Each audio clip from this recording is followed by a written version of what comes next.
Selamat berjumpa kembali dengan perkuliahan bahasa Belanda. Kali ini kita akan membahas pelajaran 4, yaitu Het Stadrecht bagian 2. Tepatnya di halaman 118. Nah, di layar ini Anda sudah lihat ada beberapa kalimat, ya, dan juga di buku Anda tepatnya di halaman 118 juga sudah ada 10 kalimat. Seperti biasa, kalimat-kalimat tersebut berkaitan dengan hukum tata negara, pemahaman secara umum dalam teks-teks bahasa Belanda. Di beberapa pertemuan yang lalu kita sudah memahami bahwa ada beberapa konteks kalimat dalam bahasa Belanda, yaitu kalimat berita biasa, kalimat inversi, kalimat pasif, ya, dan perfektum. Ya. Nah, kalimat berita biasa itu sama dengan struktur Indonesia. Yang pertama dimulai dengan subjek, ya. Kemudian ada PV, ya. PV itu bisa jadi terdiri dari is, zijn, words, worden, willen. Ya, willen itu sejenis auxiliary verb, ya, yang nanti Anda bisa temukan di lada katu atau lampiran daftar katu tugas, yaitu kulit yang paling belakang dari buku ungu ini. Ya, jadi Anda nanti bisa temukan di kolom ketiga di kulit buku paling belakang. Di situ judulnya help well work, ya, atau kata kerja bantu tepatnya. Jadi ada beberapa daftar kata kerja bantu yang ada di situ, ada willen, zullen, kunnen, mogen misalnya, dan lain-lain. Nah, itu seluruhnya kata kerja bantu. Nah, kemudian juga ada have, ada haven, dan ada kunnen. Ya. Selanjutnya res. Jadi seperti konstruksi bahasa Indonesia, subjek, predikat, objek, dan keterangan. Nah, itu kalimat berita biasa. Ya, kita definisikan dengan kalimat berita biasa. Tapi dalam bahasa Belanda, mereka tidak hanya mengenal predikat, istilah predikat, tapi mereka mengenal istilah PV. Ya, jadi subjek, PV, atau person form, kemudian res, seperti itu. Oke, kalimat kedua, ya, itu namanya kalimat inversi. Kalimat inversi itu konstruksinya adalah res dengan subjek itu bertukar tempat begitu. Ya, bertukar tempat. Nah, kemudian kalimat inversi itu lebih kepada penekanan terhadap keterangan. Jadi bukan menekankan kepada pelaku suatu aksi atau suatu perbuatan, tapi adalah keterangan dari perbuatan tersebut. Ya. Nah, kemudian kalimat pasif. Kalimat pasif, ya, biasanya kalimat yang lebih cenderung menekankan kepada perbuatan si pelaku, tidak kepada pelakunya, tapi perbuatannya. Ya. Nah, kalimat pasif ini konstruksinya adalah subjek, ya, worden atau words, ya, kemudian ada door. Door itu di bahasa Indonesia oleh, ya. Kemudian ada res, sisa dari kalimat, dan predikat. Nah, predikat ini adalah kata kerja dalam bentuk ketiga. Akan selalu seperti itu. Jadi ketika Anda ketemu misalnya ada words atau worden, ya, ada predikat bentuk ketiga yang sudah kita kenali ciri khasnya Belandanya, ya. Predikat kata kerja bentuk ketiga dalam bahasa Belanda itu diawali dengan ge biasanya. GE, huruf GE gitu, ya. Nah, diakhiri dengan huruf EN ataupun huruf D atau T begitu, ya. Nah, itu adalah konstruksi kalimat pasif. Nah, konstruksi kalimat perfektum. Apa itu kalimat perfektum? Tensis dalam masa lampau yang jaraknya tidak terlalu jauh dari hari ini atau saat ini gitu. Ya. Dalam bahasa Inggris kita juga mengenal ada dua jenis tenses masa lampau. Yang pertama adalah past tense, yang kedua adalah perfect tense. Ya. Past tense biasanya kita gunakan untuk masa lampau yang lebih jauh jaraknya dari saat ini. Sedangkan perfect tense adalah tenses yang digunakan untuk masa lampau yang jaraknya agak lebih dekat di saat ini. Biasanya kita menggunakan dengan telah gitu, ya, bahasa telah. Jadi saya telah makan, saya telah pergi. Nah, itu biasanya bahasa perfect tense gitu. Tapi kalau untuk bahasa past tense biasanya kemarin saya pergi, kemarin saya makan gitu, ya. Bahasanya karena masa lalunya lebih jauh. Nah, perfect tense juga kalimat yang sering kita gunakan di dalam teks hukum. Oke. Nah, konstruksi kalimatnya adalah subjek, ya, ada have, Maaf, ini have-nya 2 E-nya. Ada have, ada haben, kemudian ada have, ya, have, haben dan have, kemudian ada rest, dan diikuti oleh predikat, yaitu predikat kata kerja dalam bentuk ketiga. Ya, jadi sama dengan konstruksi pasif, tapi PV-nya ya itu have atau hebben. Gitu ya. Jadi saya telah makan misalnya, ik heb eten, atau mereka telah pergi ke sekolah misalnya, zij hebben naar school gegaan, gitu ya. Kita masuk ke kalimat di halaman 119. Oke, saya akan bacakan kalimat-kalimat yang ada di 119. Saya berharap Anda akan mengulangi kembali sesuai dengan cara baca yang saya ucapkan. Oke, kalimat 1. Ya. In een parlementair stelsel worden op democratische wijze besluiten genomen. Oke, perhatikan di mana kosakatanya ditekan, kemudian perhatikan bagaimana frasanya dipenggal. Ya, dari cara mengucapkan kita bisa mengetahui masing-masing frasanya mana dan kemudian suku kata mana yang ditekan. Ya, oke, saya kali lagi. In een parlementair stelsel worden op democratische wijze besluiten genomen. Oke, kalimat 2. De burgers beïnvloeden de politieke beleidvorming niet rechtstreeks, maar via het parlement.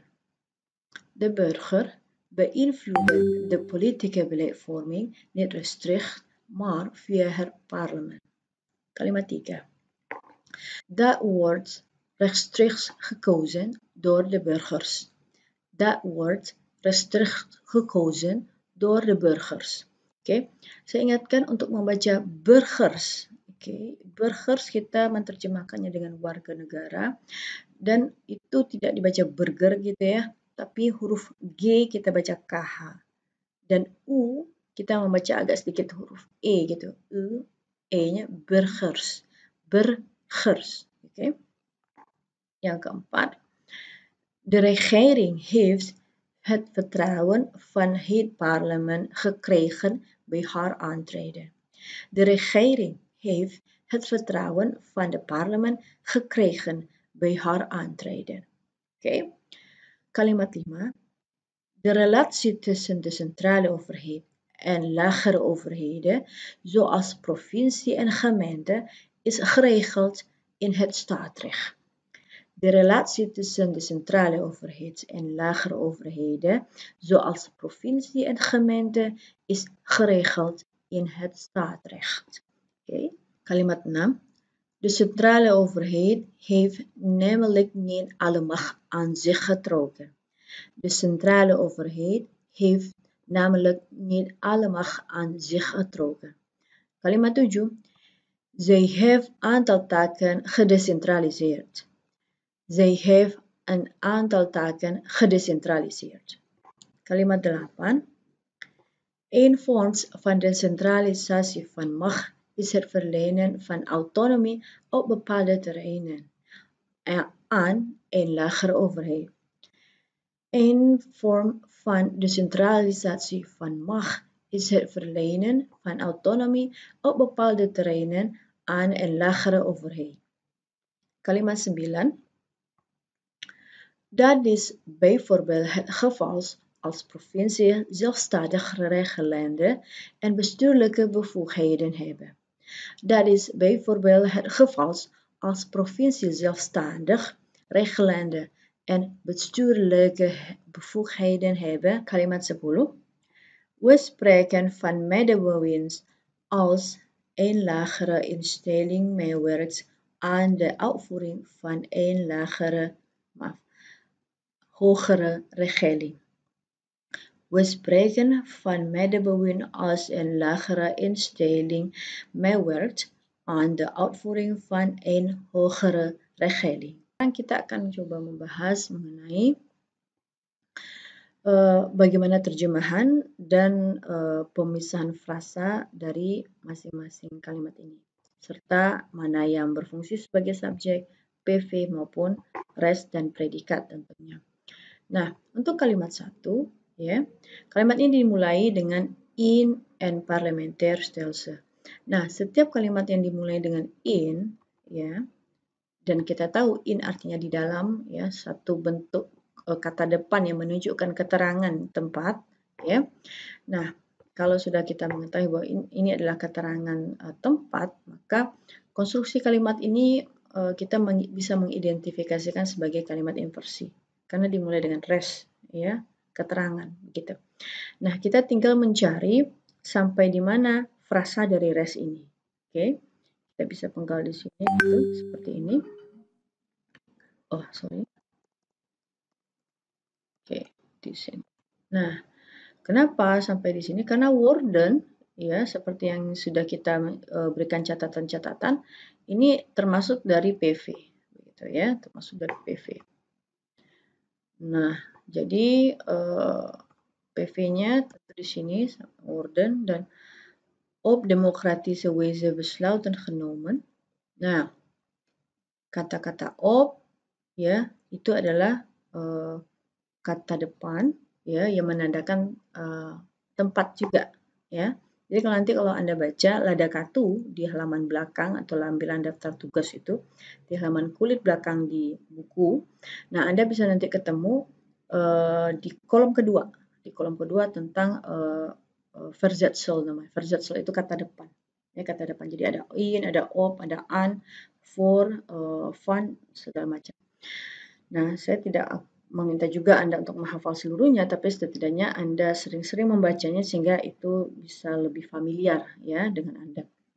Nah, di sini kita kategorikan ini masuk ke dalam keterangan, ya. Oke, keterangan, kemudian warden, ya, ini adalah PV, ya, PV, kemudian op democratische wijze, ini kembali menjadi res, ya, di sini res. Oke. Kemudian besluiten genomen. Nah, besluiten itu masuk ke dalam subjek tentunya. Dan genomen. Genomen ini adalah predikat, ya. Karena bisa kita kenali dengan huruf GE di depannya, kemudian ada N atau D atau T gitu ya, ciri-ciri dari kata kerja bentuk ketiga bahasa Belanda. Nah, jadi kalimat ini kita bisa terjemahkan dengan dalam sistem parlemen keputusan diambil dengan cara demokrasi. Ya, dalam sistem parlemen keputusan diambil dengan cara demokrasi. Oke, in parlemenstelsel itu adalah dalam sistem parlemen, ya. Kemudian keputusan itu adalah besluiten, ya. Jadi subjek tetap kita dahulukan di konstruksi Indonesia, subjek setelah keterangan. Kemudian diambil, kata-kata diambil itu adalah worden dan genomen. Ya, diambil itu worden dan genomen. Jadi genomen itu diterjemahkan dengan bentuk pasif karena ada worden, ya, diterjemahkan dengan bentuk pasif.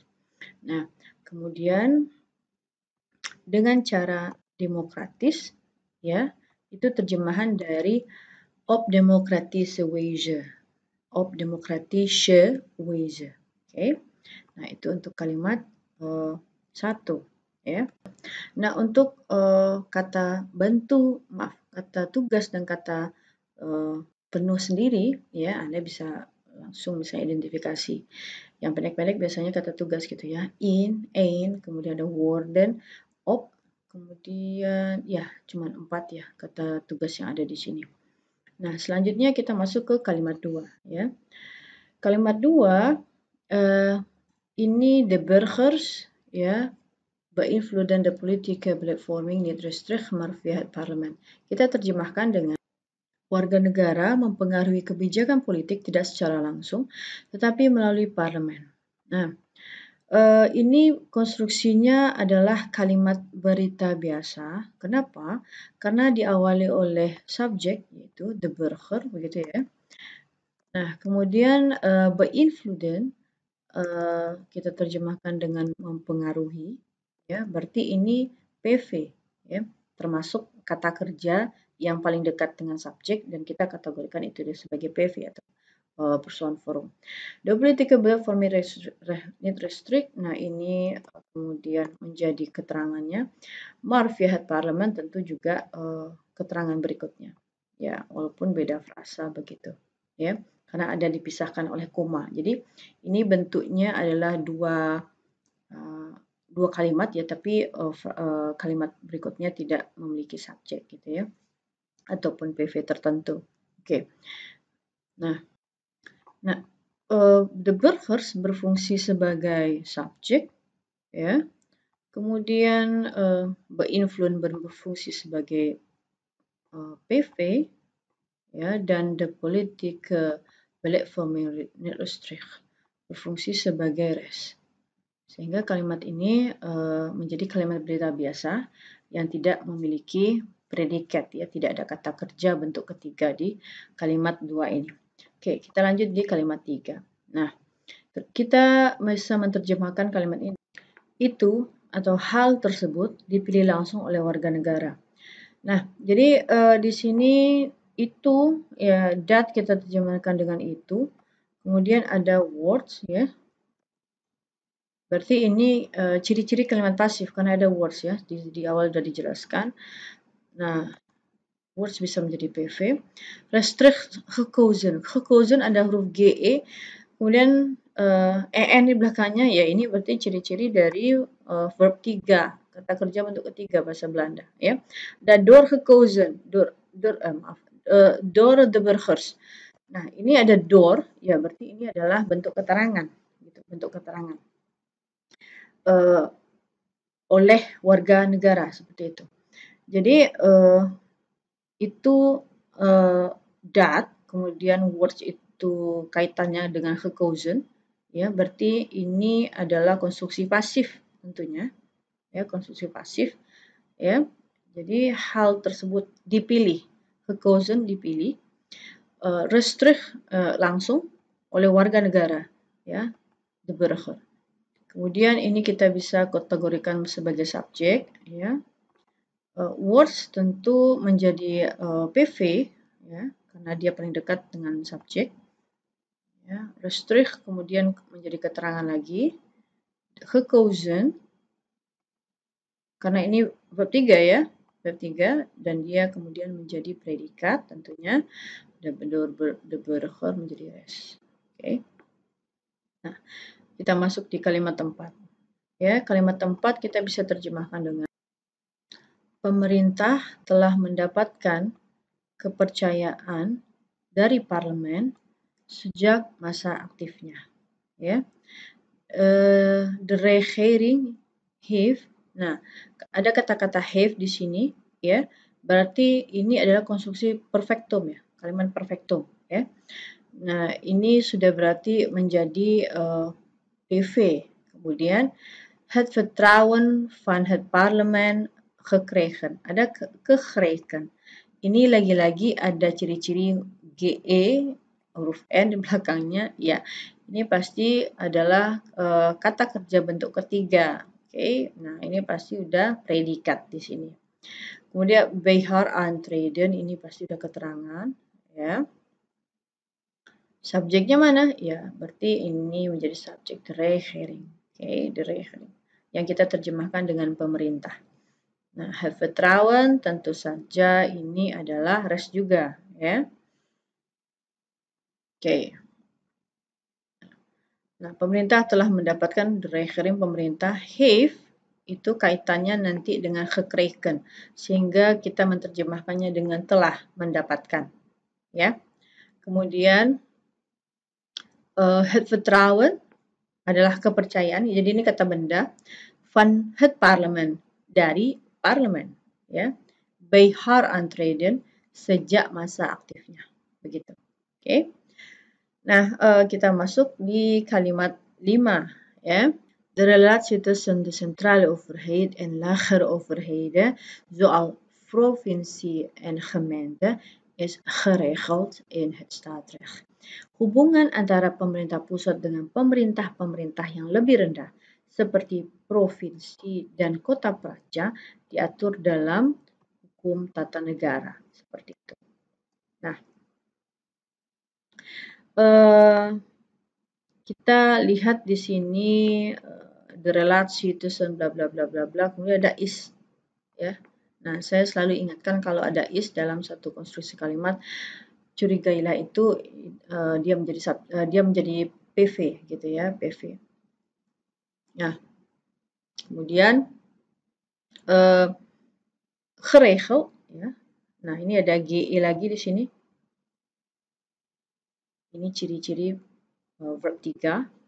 Nah, verb 3 kita gitu, ya. Ciri-ciri verb 3 berarti ini bisa ini predikatnya. Oke. Kita tinggal di sini dulu, ya. Gitu. In het staatsrecht, ya, ada kata-kata it di depan satu frasa, itu udah pasti dia res. Tentu saja udah pasti dia res. Ya. Seperti itu. Ya, in het staatsrecht kita terjemahkan dengan dalam hukum tata negara, ya, itu terjemahannya. Nah, kemudian mana subjeknya, ya, the relasi tussen de centrale overhead bla bla bla. Nah, ini yang menjadi subjek. Kok panjang sekali gitu ya? Kenapa bisa sepanjang ini? Nah, jadi sebenarnya subjeknya hanya the relasi, ya, sampai sini aja the relasi gitu ya. Nah, tapi kemudian dalam subjek ini si penulis ingin lebih memperjelas. Relasi artinya hubungan, ya, relasi artinya hubungan. Dia ingin memperjelas hubungan apa, sehingga dia memberikan penegasan tentang hubungan antara the centrale overhead and lagere overheden. Hubungan antara pemerintah pusat dan pemerintahan yang lebih rendah, ya. Itu penjelasan dari relasi. Nah, ternyata si pemilik kalimat tidak sampai di situ saja. Dia lebih mendeskripsikan pemerintah pusat dan pemerintah daerah ini, gitu ya. Nah, pemerintah daerah lebih dia perjelas dengan zoals. Zoals artinya seperti, ya, seperti provinsi dan kota. Gitu. Jadi relasi tersebut diperjelas dengan centrale overhead dan lagere overheden. Kemudian lagere overheden diperjelas lagi dengan provinsi dan kota. Sehingga subjeknya menjadi cukup panjang, ya. Jadi itu Anda harus hati-hati. Kenapa? Karena ketika kita menerjemahkan kita harus paham bahwa panjangnya suatu frasa itu belum tentu belum menentukan bahwa itu ada PV, ada bla bla segala macam di dalam frasa tersebut. Bisa jadi hanya frasa yang menjelaskan tentang subjek itu sendiri, gitu. Nah, kita ketemu di sini. Jadi subjeknya cukup panjang, ya, hubungan antara pemerintah pusat dan pemerintah yang lebih rendah. Nah, itu yang menjadi subjeknya. Nah, kemudian saya ingin juga Anda memperhatikan tentang frasa lagere overheden, ya, yang kita terjemahkan dengan pemerintah-pemerintah yang lebih rendah. Oke. Ada overhead, ada overheden.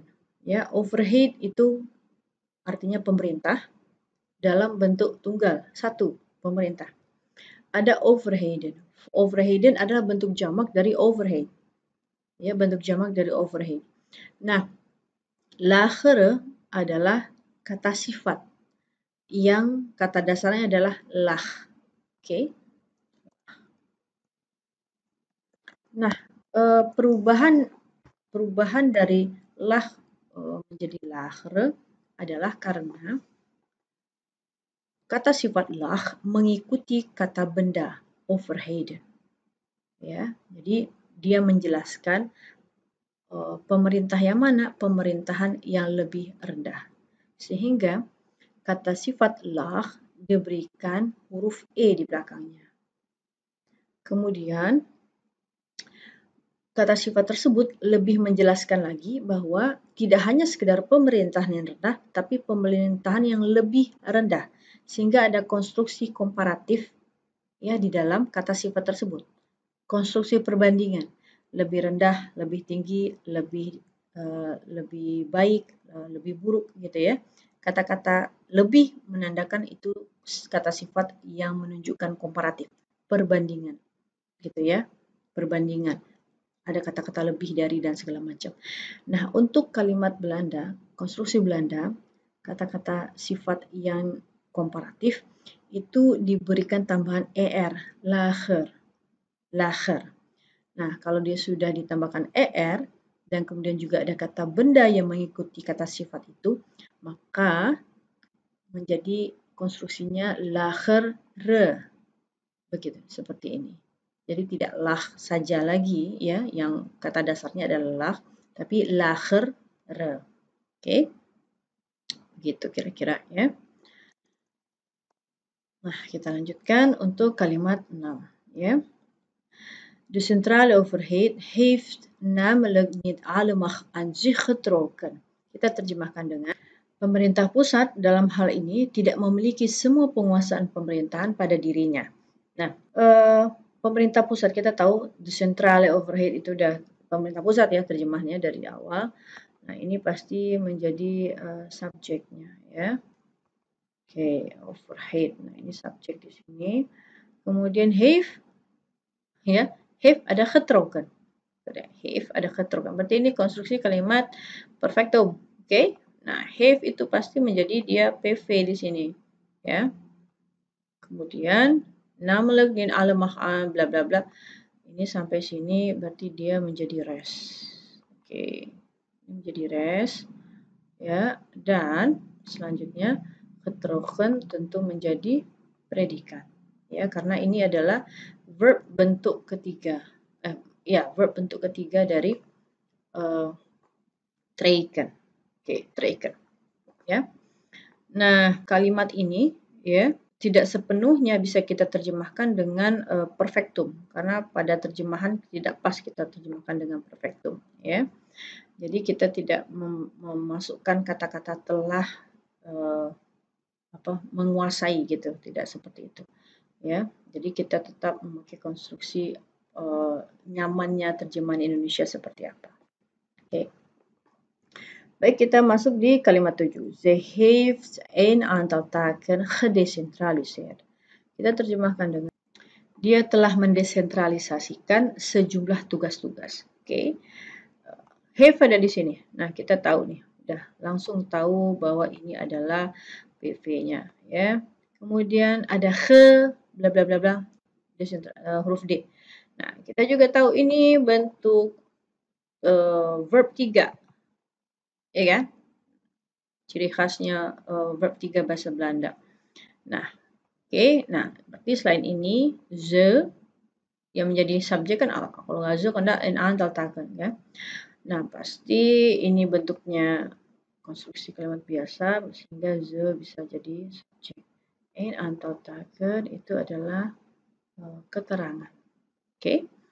Nah, kemudian ze di sini juga adalah refer to dari kalimat sebelumnya. Refer to itu artinya merujuk pada, ya, karena terjemahannya kan dia. Kalau Anda cari ze itu adalah dia perempuan biasanya. Nah, kenapa digantikan oleh ze, ya, dia perempuan? Karena ini berbicara tentang kalimat 6.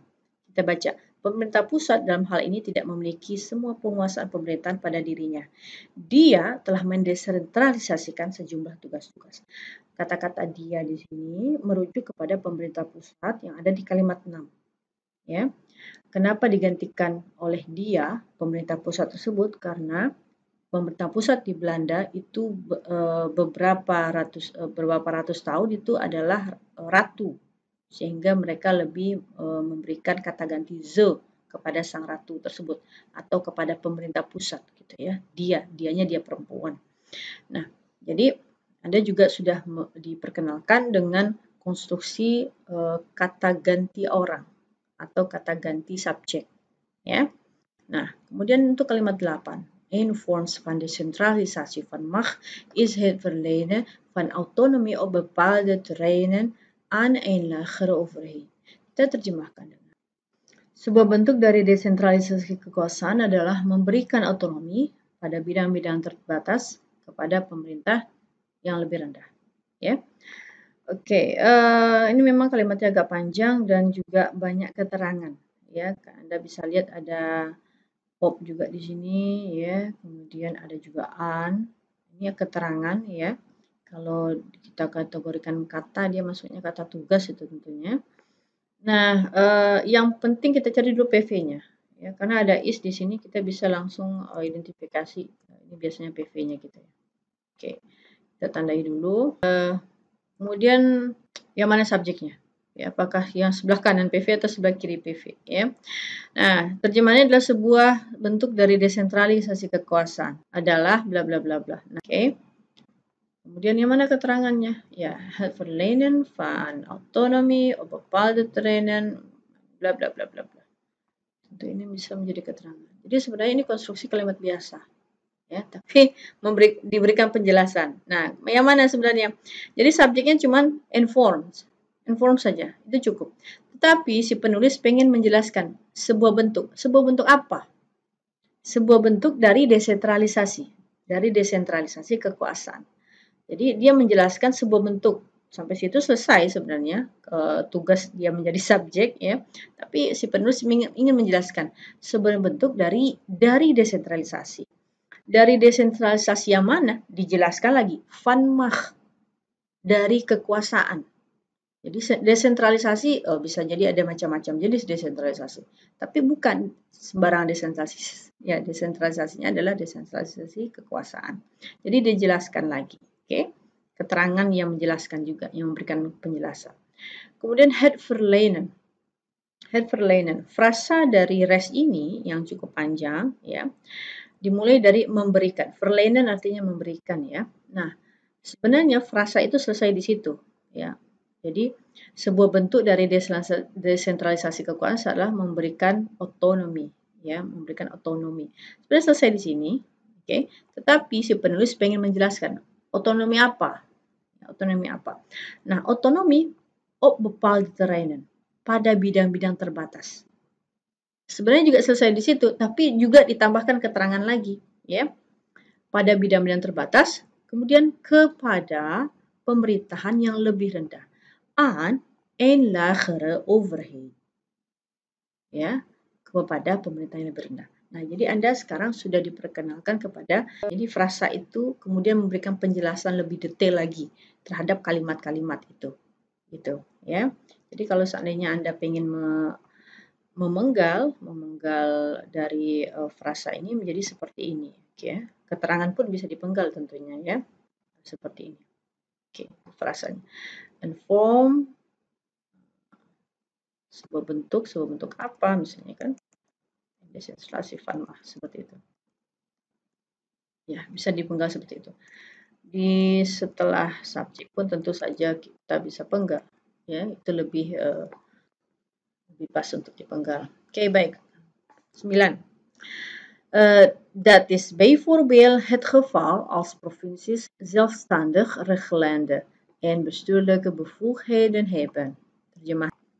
Hal tersebut misalnya terjadi pada pengaturan provinsi secara mandiri dan pengelolaan pemerintahan. Nah, ada is. Oke, gimana PV-nya? Itu sudah pasti is, ya. Bijvoorbeeld, het geval, bla bla bla. Ini juga adalah frasa yang memberikan detail lagi, deskripsi lagi tentang penjelasan-penjelasan. Ya, bijvoorbeeld kita terjemahkan dengan misalnya. Het geval itu artinya terjadi pada, als provinsi, ya, seperti provinsi gitu, ya. Pengaturan provinsi yang mandiri. Oke, en bestuurlijke bevoegdheden hebben, ya. Ini adalah konstruksi kalimat berita biasa sebenarnya semuanya. Kita bisa masukkan ini dalam kelompok res. Kemudian apa lagi? That's, ya. Nggak ada subjeknya kan? Kecuali that. Oke. Nah, seperti ini. Oke. Jadi, that itu kita terjemahkan dengan hal tersebut. Ya, sampai di sini dia, hal tersebut. Oke. Hal tersebut. Hal tersebut itu yang mana gitu. Nah, ini juga refer to ke kalimat 8. Ya, jadi kalimat sebelumnya. Gitu. Kita baca lagi kalimat sebelumnya. Sebuah bentuk dari desentralisasi kekuasaan adalah memberikan otonomi pada bidang-bidang terbatas kepada pemerintahan yang lebih rendah. Hal tersebut misalnya terjadi pada pengelolaan pemerintahan pengelolaan provinsi secara mandiri, ya. Nah, hal tersebut berarti menggantikan dari pemerintah, dari desentralisasi itu, ya, dari desentralisasi, ya. Nah, jadi di sini kita bisa katakan bahwa kalimat 9 dan 8 itu memiliki hubungan. Nah, jadi kalau Anda terjemahkan kalimat 9, Anda juga harus paham dulu tentang terjemahan di kalimat 8, ya. Oke, selanjutnya kalimat 10. Ja, we spreken van medebouwing als een lagere instelling meewerkt aan de uitvoering van een hogere regeling. Terjemahannya adalah, kita berbicara tentang tugas perbantuan seperti keikutsertaan instansi yang lebih rendah terhadap pelaksanaan peraturan yang lebih tinggi. Oke. Nah, we spreken, oke, ini menjadi subjek tentu ya, we. Kita tidak membaca we, tapi kita membacanya dengan we. Terjemahannya sama dengan bahasa Inggris, artinya adalah kami atau kita gitu. Spreken artinya berbicara, tentu ini menjadi PV karena paling dekat dengan subjek ya. Berbicara tentang apa? Ya berarti sesuatu yang dijelaskan melalui res tentunya ya. Nah, ini semuanya adalah res. Oke. Van medebouwing itu adalah tugas perbantuan. Medebouwing adalah tugas perbantuan.